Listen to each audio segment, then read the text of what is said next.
రోజులు గడిచిన శుభ సందర్భంగా ఇదే మంచి ప్రభుత్వం కార్యక్రమానికి వచ్చేస్తుంది గౌరవనీయులు పెద్దలు కదిరి నియోజకవర్గ శాసనసభ సభ్యులు శ్రీ కందు గారికి స్వాగతం సుస్వాగతం.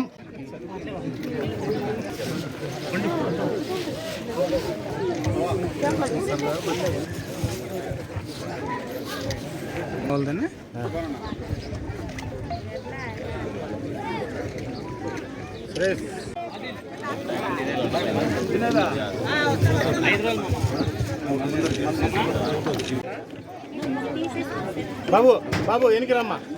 పట్టుకోండి నా సురేష్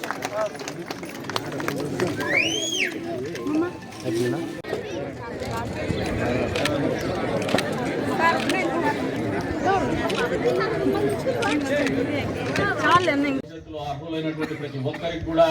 పెన్షన్ ఇచ్చేటువంటి కార్యక్రమం, కొత్త పెన్షన్ల కార్యక్రమం కూడా రేపటి నెలలో మొదలవుతోంది. గడిచిన 100 రోజుల కాలంలో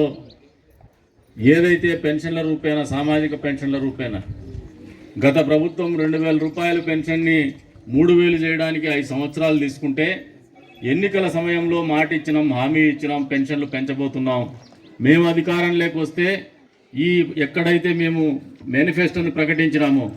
ఈ రోజు నుంచి 3 నెలల పాటు మళ్ళీ ప్రభుత్వం ఏర్పడడానికి సమయం ఉంటుంది. ఈ 3 నెలల్లో కూడా మేము ప్రకటించినటువంటి మేనిఫెస్టోలో పొందపరిచినటువంటి హామీ మేరకు 3000 రూపాయలు, 4000 రూపాయలు పెన్షన్ చేస్తామని చెప్పేసి 1000 రూపాయలు కూడా మేము అందిస్తామని చెప్పేసినటువంటి మాట నిలబెట్టుకుంటూ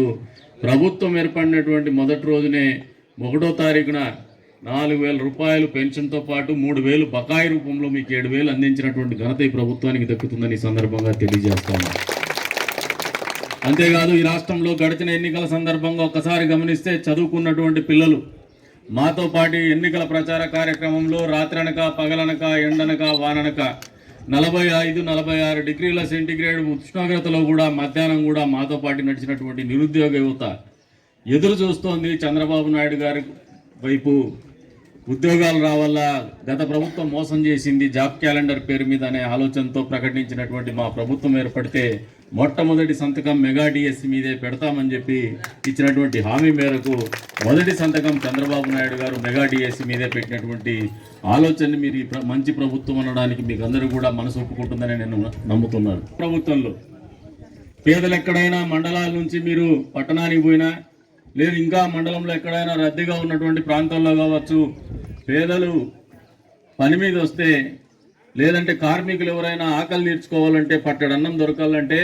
హోటళ్ళకు పోతే 100, 200, 300 రూపాయలు వసూలు చేస్తారు. కాబట్టి 5 రూపాయలకి అందరికి కూడా టిఫిన్ కానీ, మధ్యాహ్నం భోజనం కానీ, రాత్రి భోజనం కానీ ఇచ్చేటువంటి కార్యక్రమం రూపేణా అన్నా క్యాంటీన్ అని పెడితే,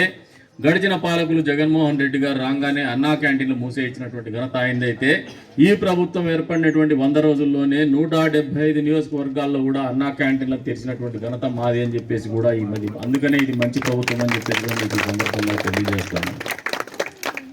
విజయవాడలో అంతకుముందు వరదలు వచ్చినప్పుడు జగన్మోహన్ రెడ్డి గారు హెలికాప్టర్లోనో, ఏరోప్లేన్లోనో తిరిగితే, చంద్రబాబు నాయుడు గారు రాత్రింబౌలు ట్రాక్టర్లో, జేసీబీలో ప్రజల మధ్య నుండేసి, అంతేకాకుండా ఆయనతో పాటు సహచర మంత్రివర్గాన్ని కావచ్చు, సహచర ఎమ్మెల్యేలను కావచ్చు, అధికారులను కావచ్చు కూడా పరుగులెత్తించి మన ప్రాంతం నుంచి కూడా మున్సిపాలిటీ వర్కర్స్ని అక్కడ తీసిపోయి పారిశుద్ధ్య కార్మికులు తీసిపోయి పారిశుద్ధ్యం పనులు చేసినటువంటి పరిస్థితి. అధికారులతో కూడా వరద బాధితులను ఆదుకునడంలో పూర్తి స్థాయిలో ఆయన చూపినటువంటి చొరవ అమోఘం అని చెప్పేసి 100 రోజుల్లో మేము సగర్వంగా, సవినయంగా మీకు అందరికి కూడా తెలియజేస్తున్నాం. అంటే ఒక సంక్షోభం వస్తే, ప్రజలకు కష్టం వస్తే ఒక నాయకుడు ఏ రకంగా స్పందించాలనో ప్రజలందరూ కూడా మెచ్చుకునేటువంటి విధంగానే చంద్రబాబు నాయుడు గారు కావచ్చు, ఈ ప్రభుత్వం కానీ స్పందించిందని చెప్పేసి మీకు, అందుకనే ఇది మంచి ప్రభుత్వం అని మీకు అందరికి కూడా తెలియజేస్తా ఉన్నాం.